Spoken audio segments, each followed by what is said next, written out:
Restoring biblical womanhood. എൻ്റെ സാക്ഷ്യമൊക്കെ കേട്ട നിങ്ങൾക്ക് എല്ലാവർക്കും അറിയാം, നോർത്ത് ഇന്ത്യയിൽ ജനിച്ചു വളർന്ന ഒരാളാണ് ഞാൻ കർത്താവിനെ അറിയുന്നത് 17ാമത്തെ ആ ഒരു വയസ്സിലാണ്. അതിനു മുൻപ് നല്ലൊരു ക്രിസ്ത്യൻ ബാക്ക്ഗ്രൗണ്ടിൽ ആ വിശ്വാസത്തിൽ ജനിച്ചു വളർത്തപ്പെട്ട ഒരു വ്യക്തിയായിരുന്നു.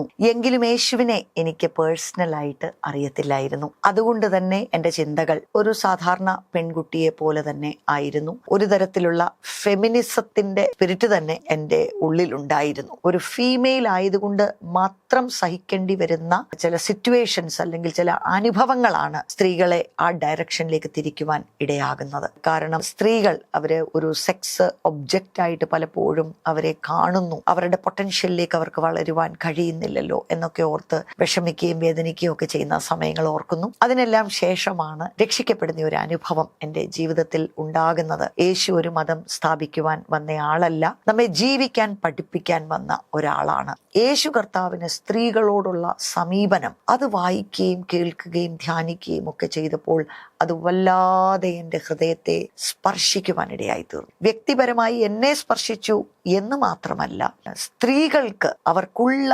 സ്ഥാനവും മാനവും ബഹുമാനവും ഒക്കെ കൊടുക്കുന്ന ഇതുപോലൊരു ചരിത്ര പുരുഷനെ ഞാൻ ഇതിനു മുൻപേ കണ്ടിട്ടില്ല, കേട്ടിട്ടില്ല. ആ ഒരു ആംഗിളിലും കൂടെ എന്നെ ഒരുപാടധികം യേശു കർത്താവിൻ്റെ ജീവിതം അത് സ്വാധീനിക്കുവാനിടയായി തീർന്നു.